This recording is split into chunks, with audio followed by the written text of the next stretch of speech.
been some elements of spiritual care. So what I want to do is jump right in here and just review our objectives for the session this afternoon. So the objectives that we put out here are to discuss the ethical dilemmas of a faith community, managing potential conflicts arising from crisis standards of care during the pandemic, review how chaplains minister to the community that struggles with distrust and issues related to the reality, certainly now increasing the death toll of ethnic and racial minorities. Discussing differences between traditional in-person chaplaincy and telechaplaincy that in many ways has become part of our practice and somewhat of a normal these days. Next slide. And the last three here, explore whether to perform spiritual rituals at the end of life and how to manage the potential risks of staff exposure to COVID when providing end-of-life care. Review ways in which religion can provide substantial answers or support to those grieving with loss and questioning God or their higher power. And certainly discuss how spiritual care providers provide support to clinical teams and supporting moral resiliency. All right, next slide. So just wanted to pause here as we begin with some of those objectives and really put out there to our group a broader understanding of what is a spiritual care concern. And we think about concerns from a wide angle. We can think of it from various disciplines, but here with our case today, really want to challenge us to look through the lens of what would constitute a spiritual care concern. I have a list of a few. There's probably plenty more we can discuss, but the idea of grief for many involves, as it should be, the loss of a loved one, loss of a person in your life. But grief also includes anything that you've lost that you didn't want to lose. And we think of that as a normal process that we all have to go through. And in this age of COVID, the grief collection for many of us has grown substantially. The question, though, begins to form here is, what are the spiritual implications of grief? And what is the role of our spirituality in acknowledging our grief and helping us through it? So does it tie into this loss of meaning, or this idea where meaning hasn't come yet? We don't know what this means, or perhaps somebody has provided some premature meaning for us that we're grappling with or struggling with. I think of humanity as always finding meaning. We chalk things up so quickly to karma or divine plan, or that was supposed to happen, or something along those lines. We do this every day. But the idea of a larger scale sort of understanding of things, I think for many of us is distant right now. And hope. How do we hope? What are we hopeful for in the future? This idea of a vaccine right now for us is a place of hope. But what else can we draw our hope from in a spiritual framework? I think that most of us, especially those in hospital administration, certainly increased and sustained anxiety. We don't know what lies ahead, and what has been already our path here has been difficult. So how do we live within anxious times with our spirituality? What are the spiritual concerns of increased and sustained anxiety? What are the implications? And then finally, I think, again, this loss of human connection, this feeling of isolation. We have many holidays coming up here, and for many of us, we want to be together, and we can't. And how do we proceed, going forward, even into this new year? And how do we frame this as a spiritual care concern? All right, so next slide, please. All right, so many of you have the case, I hope. This is a very fast overview, but for our case today, we have a 27-year-old immigrant. He's Hispanic male, has some past medical history, had hydrocephalus, and he was managed with a VP shunt. He was found unresponsive. He came in through our ED. He was admitted to the NCCU. He was under investigation for COVID. He was accompanied by his mom.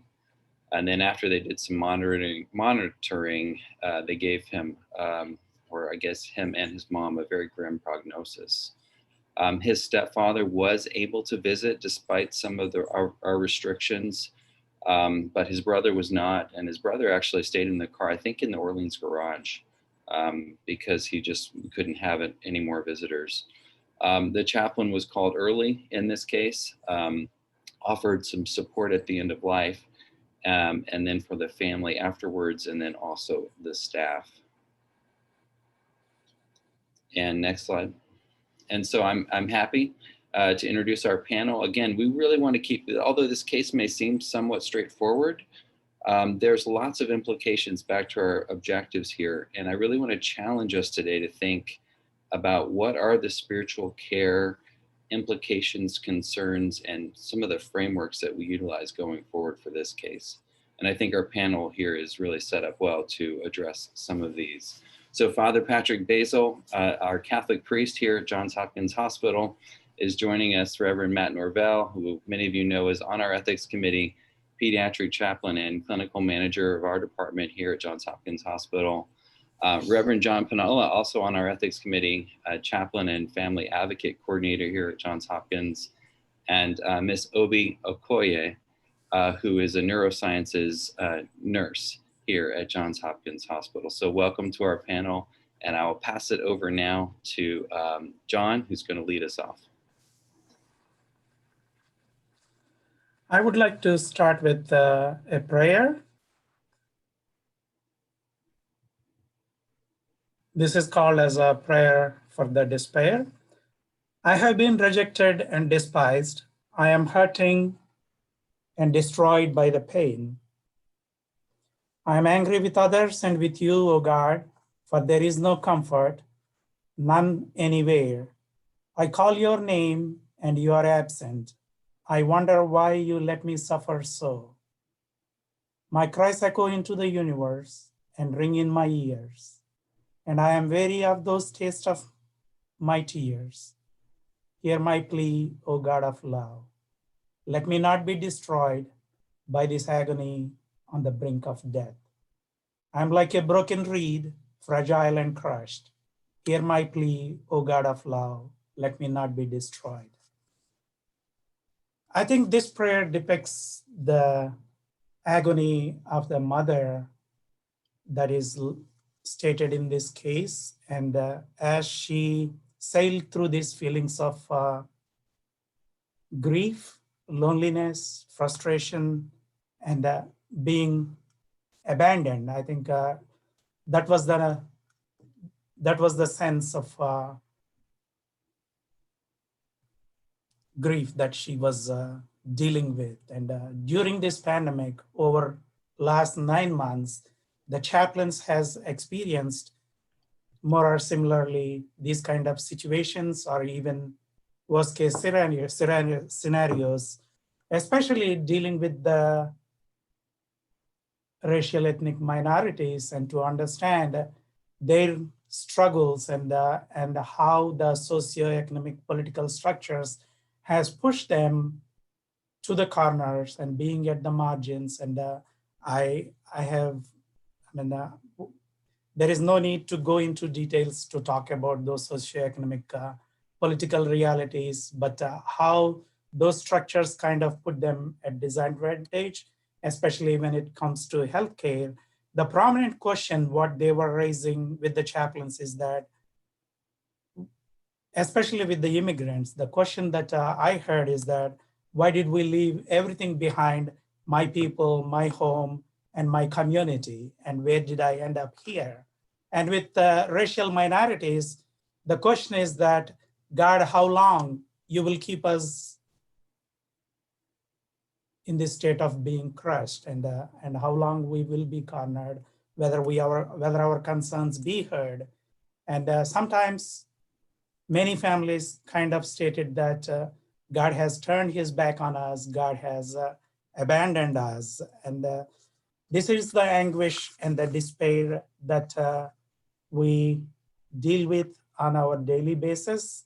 And along with those, I think the immigrant communities struggled even further with the barriers of language, communication, and lack of moral support and the financial resources that they lacked. And with the racial minorities, one of the biggest issues is the historical distrust that they are dealing with. And am I being treated differently, or is our concerns being addressed? And I think for me as a chaplain, working with this kind of patient population is when we are called in, the biggest challenge for us is to how do we kind of find the connection when they are questioning God, when they are questioning the social systems and all. And our role is to not to fix, but to allow that kind of catharsis and provide a sacred space where they would be able to express their painful feelings of guilt, forgiveness, resentment, and anxiety issues, and the panic issues, and loneliness, and abandonment, and anger. So to connect with a mother who is going through those moments of grief, is okay to say, I'm angry as well, as I do not have perfect answers to address and say why God put you through this. And if he is my child, I would be experiencing the same kind of feelings and anger, and try to explore, what are the issues that are kind of like at the back of their mind, and which is kind of like forcing them to go through these moments. And the next steps of our connection is how to normalize these kind of situations, and how to help them to accept the loss, and helping them to make the decisions that are needed at the time of this kind of crisis, and help them to find meaning and make sense. And how do you make sense in these kind of situations? And then how do you create hope beyond death? And sometimes families struggles to say, am I giving up? And I think the biggest question is, once you find that kind of connection, you're not giving up, but you're giving into God. So to help those kind of scenarios, that's where we kind of like work with these kind of intense crisis situations. I stop there, and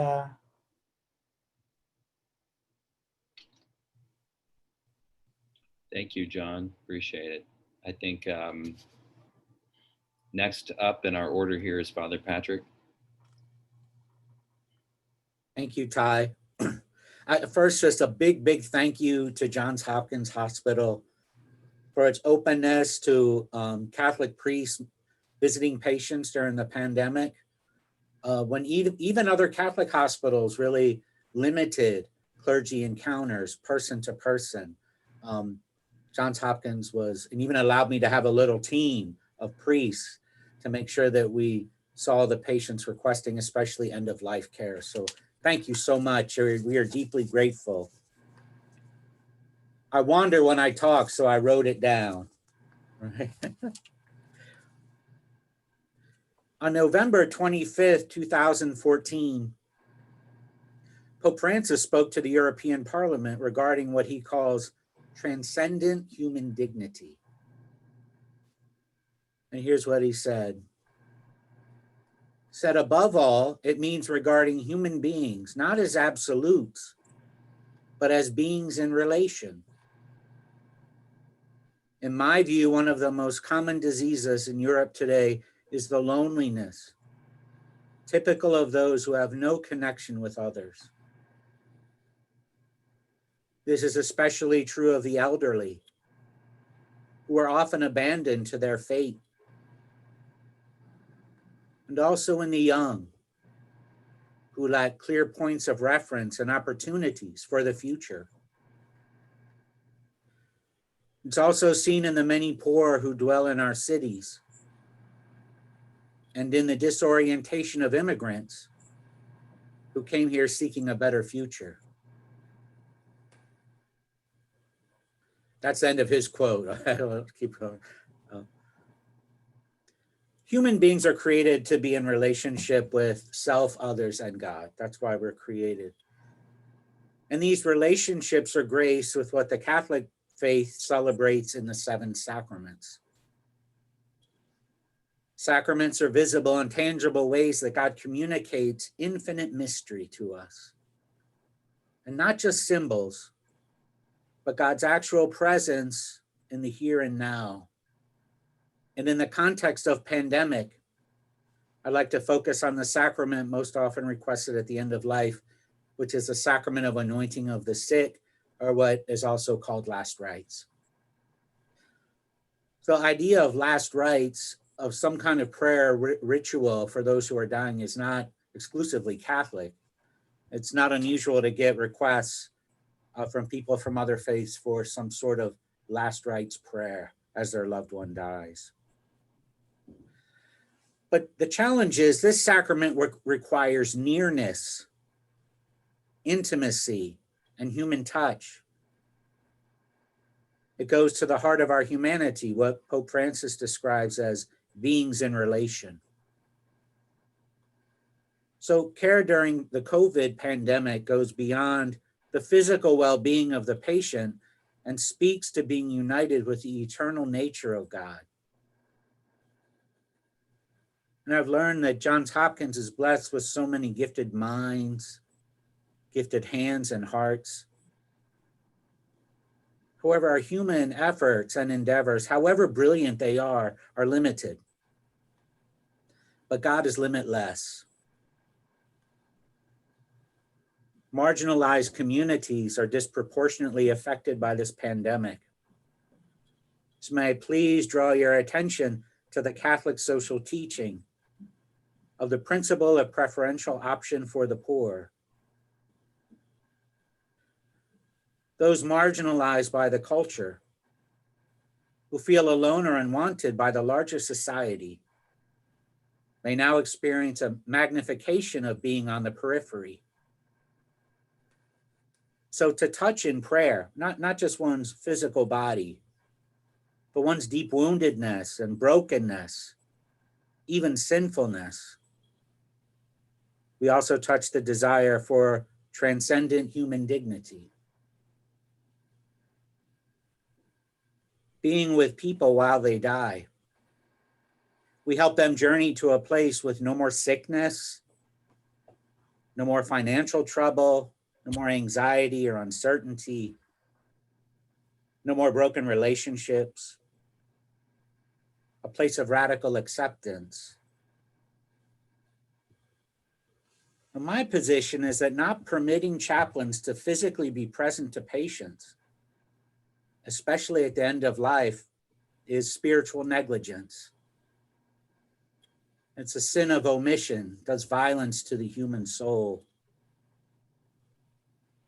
Just as God is not an absentee God, loving us remotely or from a distance, but intimately within the human heart, of which the gift of touch is an extension.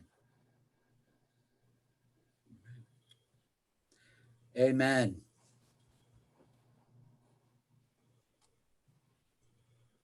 Thank you. Thank you. Appreciate it. Yeah. Matt Norvell. I just need a minute to soak in what Father Patrick just said. That's all. It's really valuable reflection. Thank you, Father Patrick. The way that I frame this case is I'm imagining a family who, so they're immigrants, so they're in a new land and isolated from the familiar things of home. Isolated probably even when they're not at the hospital, isolated from their extended family, isolated from, I mean, we all figure out how to make our favorite foods when we go to a new place, but isolated from the comforts and the foods of home. And then I think all of us that work in the hospital know that when you come into the hospital, it doesn't matter if you grew up in Glen Burnie, like our friend Father Patrick. Coming into the hospital is like coming into a whole other culture on top of whatever else you've already experienced, like this immigrant family. And so I just think about the layers of kind of like building isolation, even outside of COVID. That gets amplified, obviously, whenever we say, I'm sorry, your brother's got to sit in a car in the parking lot and can't come in. I just think, I don't know, that it really strikes me thinking about the isolate, and then maybe if English is not their first language, right? Like just the layers of isolation that can show up. And I think about connecting to what Father Patrick said, this concept of spiritual isolation. And one of the things that we do as chaplains is try to figure out how can we, in a situation that is not ideal, because it is not the ideal situation for anybody who has a loved one dying in the hospital. And so in a situation that's not ideal, what can we do to possibly alleviate some of the distress and some of the suffering?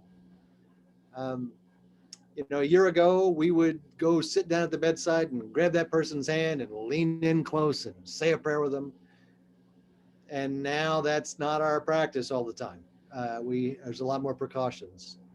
And so we've had to think about how do we adapt and do our jobs a little bit differently to hopefully accomplish similar things.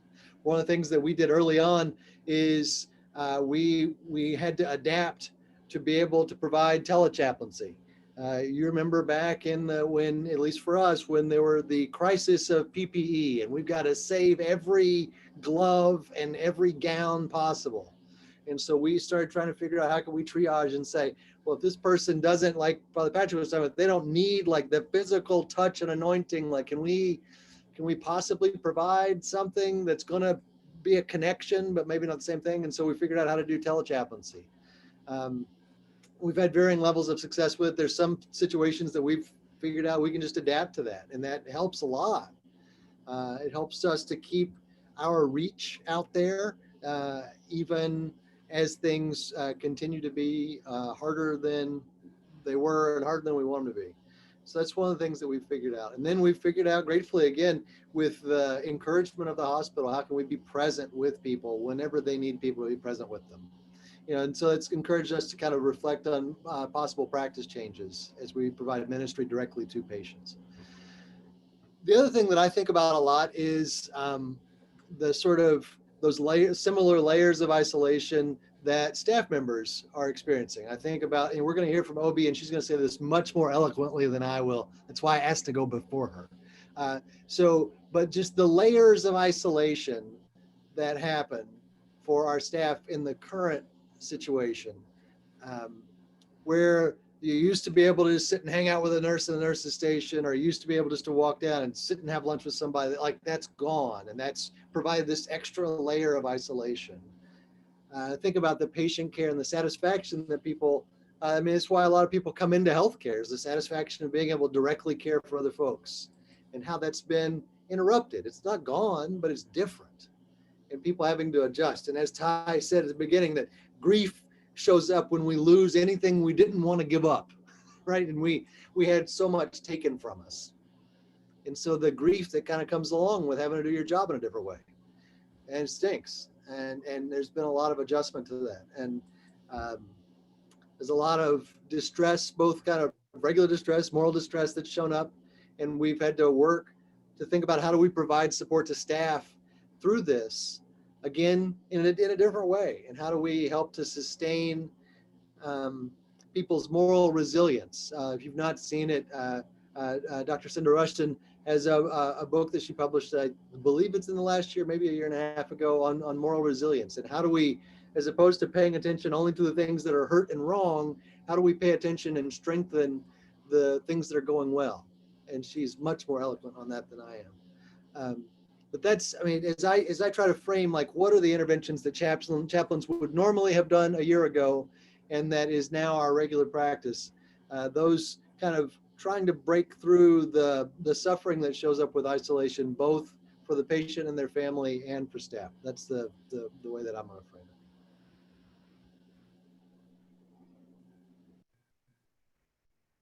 Thank you, Matt. Appreciate it very much. And so our final panelist responding to this case is Obi.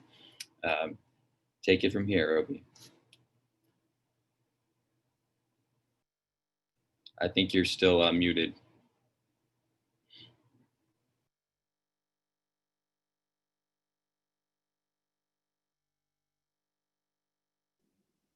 Okay, sorry about that. I was directly involved in the care of this particular patient that is a case study today. So a lot of things that happened, a lot of the grief that the family went through, a lot of the struggle that the staff went through, I was directly involved with it and went through it with them. One was the effect of the pandemic on our regular process of taking care of a patient, reaching out to that person, touching them, and letting them know that they are not alone. The routine ways that we do things, the routine scans that we do to take care of a patient as soon as they get to the ED, all of them were broken because of the pandemic. So starting with the imaging that should have happened in the ED immediately when the patient got here, that was delayed. The second part of it was also the delay in the diagnosis of this patient. So it was just like a whole lot of things that the pandemic had put a brake on that we kind of struggled with. And then that social distancing that was also placed, the PPE, all of them were like a hindrance to what we would normally do.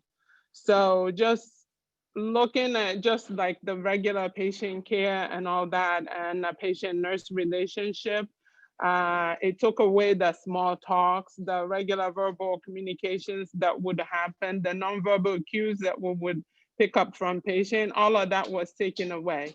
And also the fact of having mom present in the room, that was removed. So it was kind of hard to kind of get little informations back and forth from mom, having her being present in the room. So a lot of things were out of our norm. You know, it impacted everyone that was there, you know, their psychological well-being, layered with visitor restrictions and the exceptions, which the hospital has really worked through, which we're still working through to get to, because I mean, your brother, just dealing with the fact that someone's brother is dying and you're sitting in the parking lot in a car, that is hard to deal with. It was also hard to deal with because the stepfather was just not ready to see the son like that. That was something else to deal with. So just the way we've evolved from this on the visitor restriction part has really we've really gotten better with that, especially with end of life and stuff like that. That's like the number one reason that we make exceptions now, which back then it was a problem. You know, dealing with death and grief is something that I don't think in my whole 25 years of nursing, I have never seen anyone that's comfortable with that. So it's already something that's feeling uncomfortable. And then you make it even harder by removing all the things that we feel is important to us, the family, the nurse being present there. The nurse is present, but you're gonna be present in a distant way. Your family member is here with you, but they have to stay in the waiting room because procedures were happening all through the day, trying to get him the help that he needed, and it was kind of difficult to do, you know.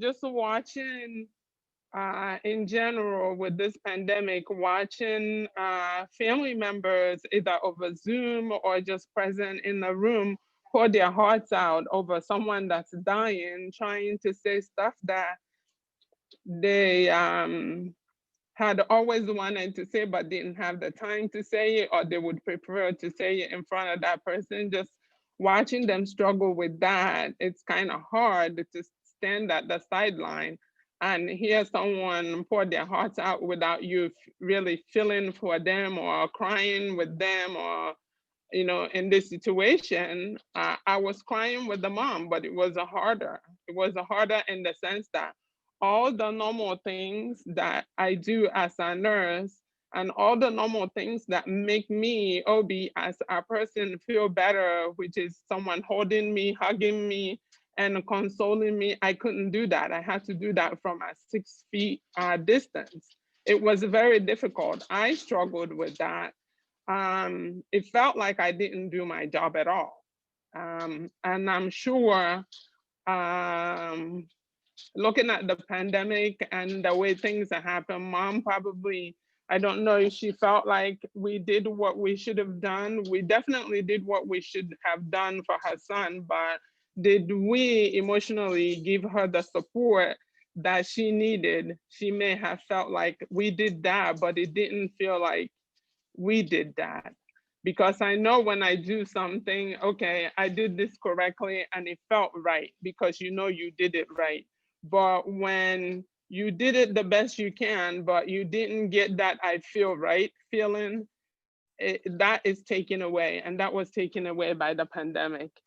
You know, the loneliness that the mom had to go through, you know, sitting in the waiting room waiting for us because we were still like trying to do procedures, trying to resuscitate the patient and all that. She was in the waiting room through the whole situation, except like towards the end when we had to bring her back and had to, you know, dress her up in PPE and stuff like that to come in and see the patient. So it was, it's a hard and difficult time for us. And just one other thing that I wanted to say was that it was helpful to have John there. It was helpful, at least for me, and I know it's also for the family because in between the time I had to go back and forth to mom, John was there with the mom, supporting her and giving her the spiritual support that she needed at the time, which I couldn't give. And also, it was staff that were crying. I know I was one of them because I do have, sometimes it's hard to remove yourself from situation, and it's also hard to remove yourself as a human being just caring for someone. You know, patient's 27 years old. I have a 25-year-old at home. This could be my son. And there's absolutely nothing that precludes that boy from being my son. So it was hard to deal with and hard to deal with the situation that we had at hand. And the staff felt that way too. And of course, with the COVID, the fear, because at the time it's new, we didn't know much about it and everything else. You're trying to protect yourself, you're trying to protect your family, and you're also trying to protect the patient because, you know, with everything that's going on, it wasn't a whole lot known about this virus. So it was kind of difficult to deal with. But some of the things that help us is having pastoral care available to support us to support a family, and also debriefing. You know, when we debrief, sometimes we could get pastoral care with us and sometimes we don't, but it helps to talk out loud like that case and talk out loud what we did better, what we could do differently next time, and also how we can all individually improve ourselves.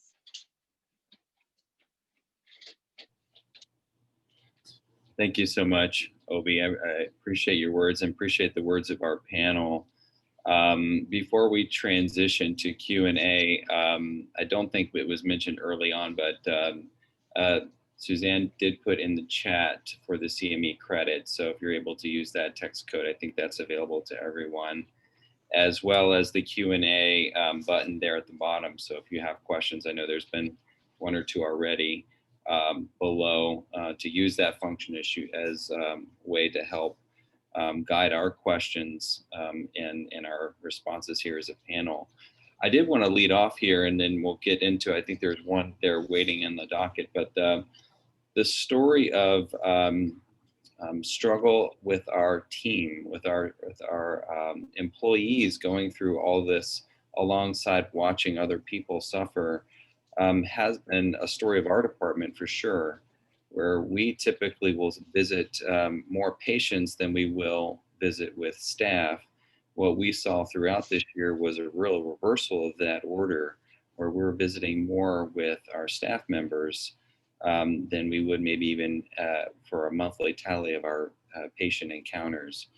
And we saw that as an appropriate adjustment for our team, trying to help meet part of the need here as we, I think, collectively struggled with how to respond to a pandemic and all the ramifications thereabouts as we talk about this case and think about our hospital as well. So maybe just as an opening question here for our panel, what has it been like to respond to, I think, what Obi actually was really elaborating on, even the isolation as a staff member, things I used to be able to do for my patients.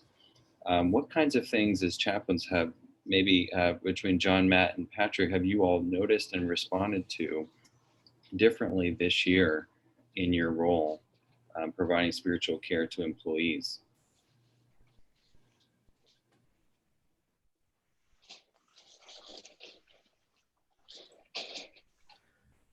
I would say that this is probably the first time when the pandemic started, like in March, April, May. I hadn't at that time been accustomed to seeing doctors and nurses get emotional, but it wasn't unusual to even be with a person while they died, and to have the doctors and nurses themselves becoming very emotional. Certainly at the loss of a patient, but the loss of so many things. Now, it's really a multi-layered, complex type of dynamic, I think.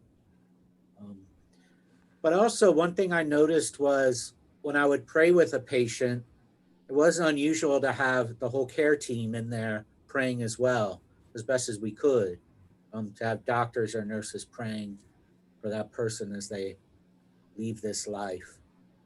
So it really has highlighted the need and how much the staff endures in doing this. And people that are up on those units, the COVID units, even the people that clean the rooms, that they see so much and they put at risk. So but that's it.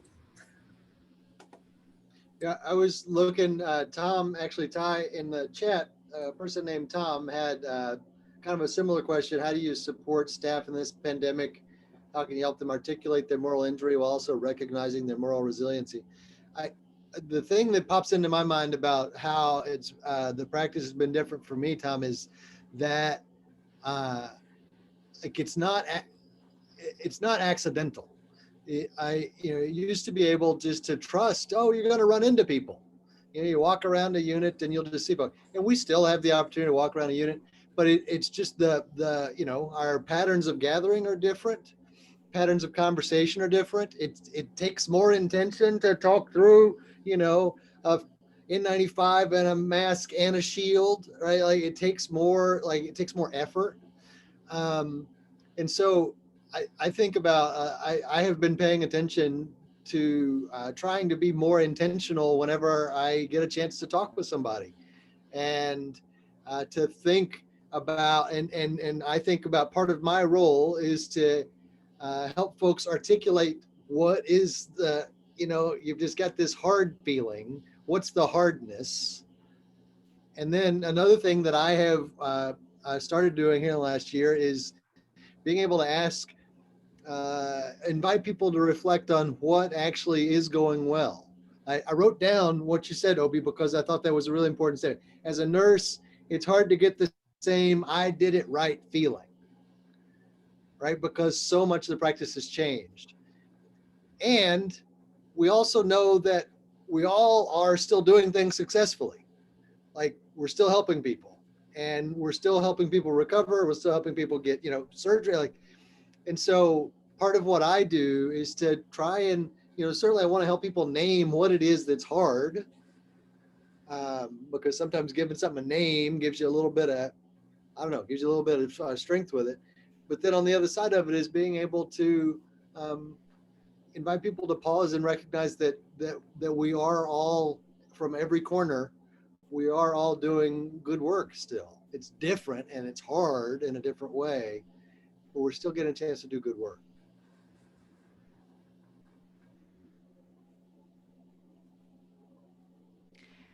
Ty, I wanted to make sure we got to Shawanda's comment.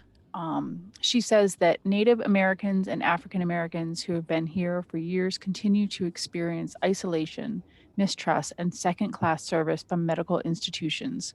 Why do you think it would be different for others?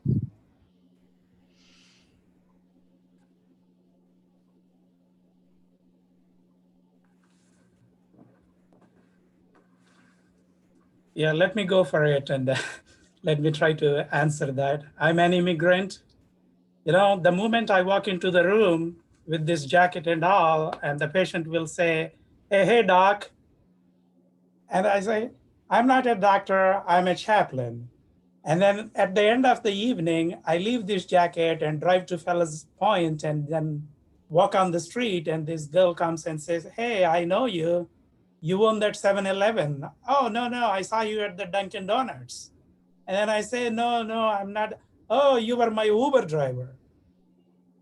So all these perceptions are based on people's experience with the certain cultures, races, and the kind of jobs and businesses that we are in. And I was raised as a Dalit, as an untouchable in my own country. And I can authentically say how it feels to be at the grassroots and experience the social structures that are kind of oppressive. And sometimes also, I think, it perpetuates a lot of insecurity in us, in trusting the social systems. So the work is, it's a two-way process.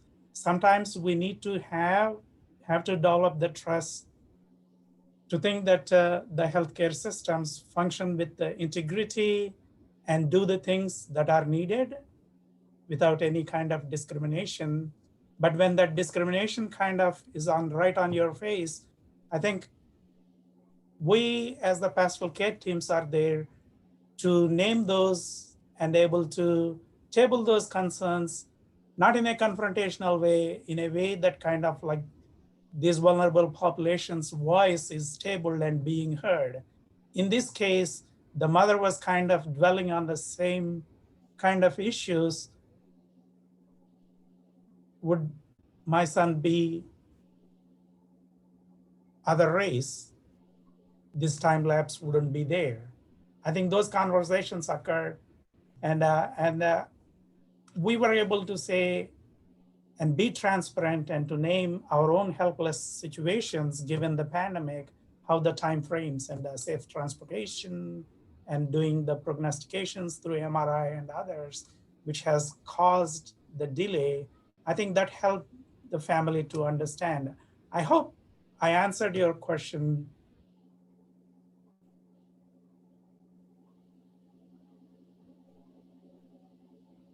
Well, I think that I think excellent, John, and the second wave really of pandemic that happened across our country here is this question of how are we approaching this racial conversation that we so desperately need to have as a country, and then certainly how do we engage in that in healthcare and then here at the hospital with our own histories.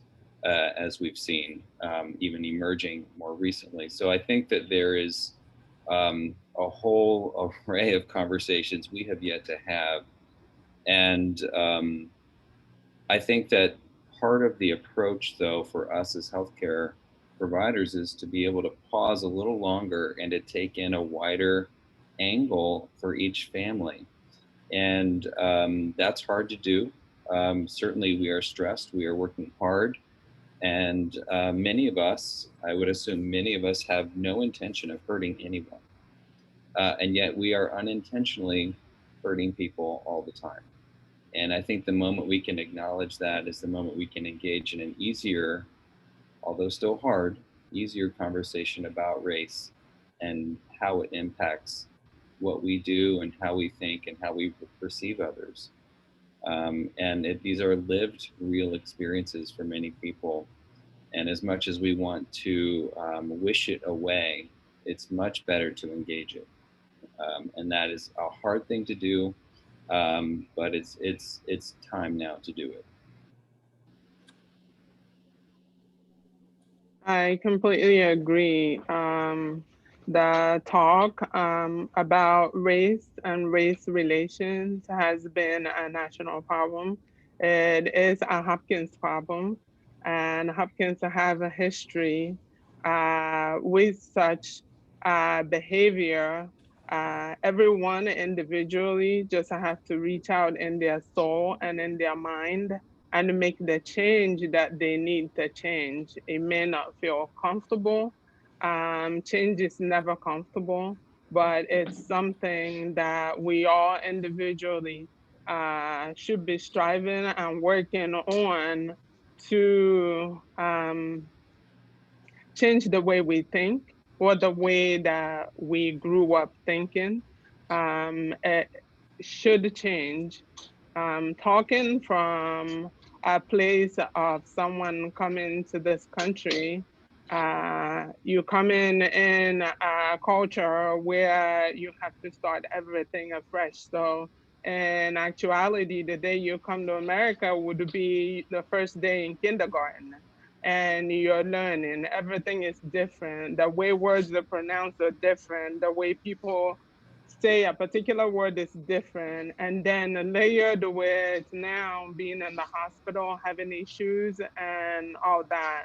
So there is that, just not just having the language barrier there, there's a cultural barrier there, there's some, even at some level, spiritual barrier.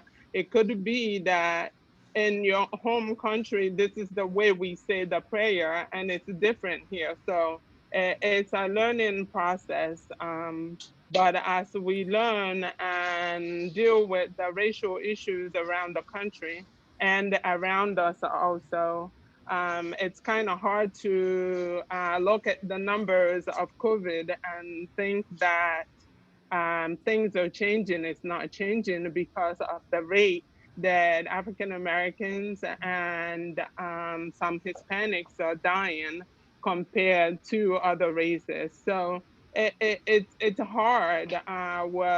It's something all of us as individuals just have to learn to, one, change the way we think, and hopefully try to change the system that we work in.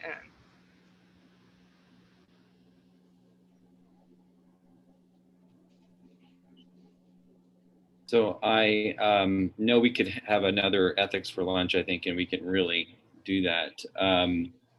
I see something from Mark here. Talk a little bit more about what it's been like to engage in telechaplaincy. What things have we been able to do as a department, maybe virtually, and maybe some of the things that we noticed that we're missing with that. The question here was, how would staff support work? Are there opportunities to interact with staff online rather than rounding in person on the units?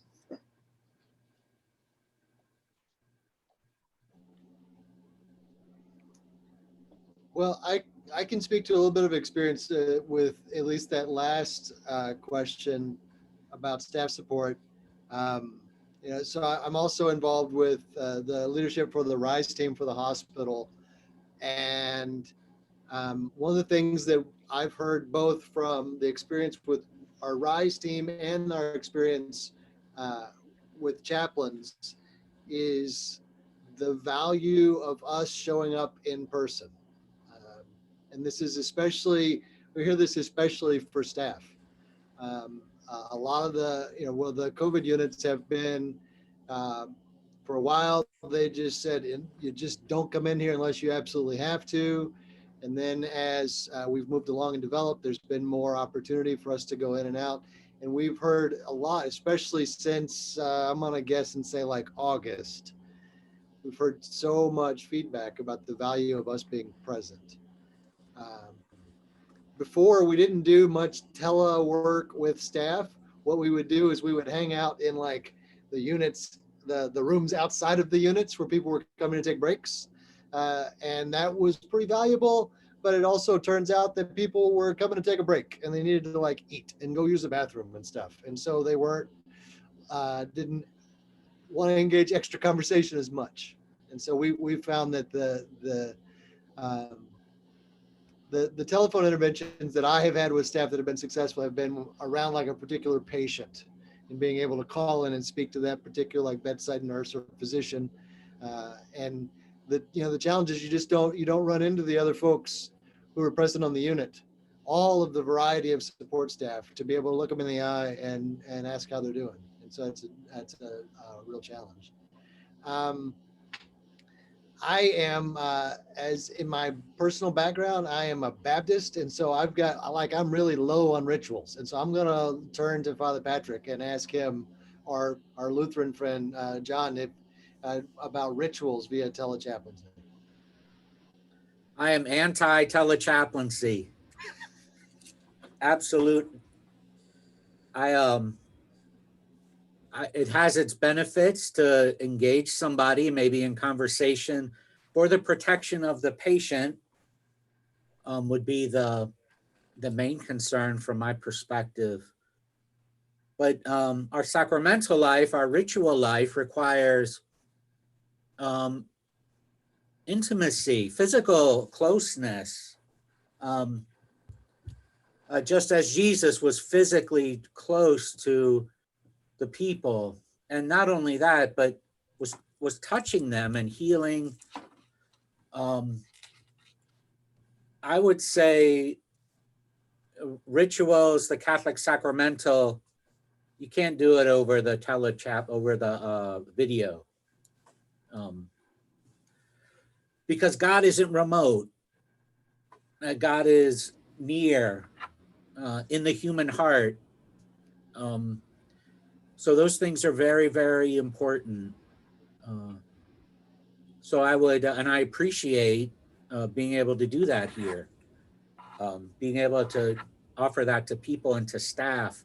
When everything first started, I would call up to the unit and ask the nurse, may I come up and visit this patient? And it was always the same response. Please come up. Why are you not coming up into the unit?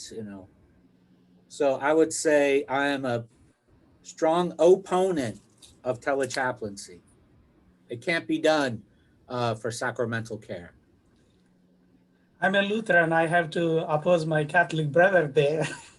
You're wrong, John. You're wrong. So I totally agree with Father Patrick on rituals and being present while administering those rituals. But there are times that I, as a chaplain, need to adopt. I had a situation, there is a family member calling and getting angry and asking me why you are not going and seeing my husband, and he's COVID, and she wants me to go every day and be there with him. And initially it was very difficult, but a couple of times I went there, and then my telechaplaincy ministry was for the family to address her concerns of anxiety because she's not able to be present on the unit and she cannot cope well and she is in home quarantine. So the telechaplaincy has a merit in reaching to those patient and family members who would benefit. They just want to know a spiritual leader visited their loved one, providing an assurance and validations, and listening and guiding and kind of exploring, what would be the ways that they would get benefited with the presence of the spiritual care provider. So in that sense, I think we have to make a fair balance of telechaplaincy. But, on the other hand, there are great dangers that we may do to faith community. And also theologically, we do believe that God is omnipresent and God is everywhere. So we need to trust God. God's spirit surrounds those patients. And then we are engaging those families with the trust and with the input of the medical teams. Yeah, in NCCU, some of the ways that we try to alleviate families' anxiety is the nurses try to remind the providers to call the families and give them updates on what's going on with their family members. And also our families can call us anytime 24/7 with the exception of the times that we're doing handoff to get updates on their family members. That's kind of helpful to do that, even though if it wasn't for the pandemic, we would rather they come and visit and see their family member and stay as long as they want. But unfortunately, that's not happening. And also in terms of support from pastoral care, we've definitely benefited from having someone in charge of our unit and coming down to see our patients. And sometimes even just the fact that they're present on the unit kind of alleviates nurses' anxiety also. With just having to have someone present with family or just having someone that you could go talk to, you know, outside of what's going on in the clinical area. So Obi, I'm going to jump in here. I know we have like 2 minutes left, and I just want to say one word about one final objective and then have us pause here as a group because we, in fact, lost one of our longtime fellow Hopkins community. But one thing about chaplaincy, I think that was spoken that's important to highlight is that while there are plenty of services and support available, we really try to bring ministry to people, to the clinical areas, so that you don't always have to call a phone number. And so part of this is just being able to grab someone by the arm and say, let me just check in with you for a moment. And we really value having those opportunities. And it is a nice lead in because many of you probably on this call remember and have met or have known about Reverend Clyde Schallenberger. Clyde came to Hopkins in the 60s. He was our chaplain here for over 30 years and formed the department, helped form the idea of ethics, engaged many physicians in hard questions around faith and ethics, and really inspired so many people here. He passed away last week, and an email did go out, broad email went out, but I thought it would be appropriate for us to conclude here today with just pausing for a moment of silence here to honor and remember our brother in ministry and someone who forged a path ahead for both spiritual care and ethics, Reverend Clyde Schallenberger.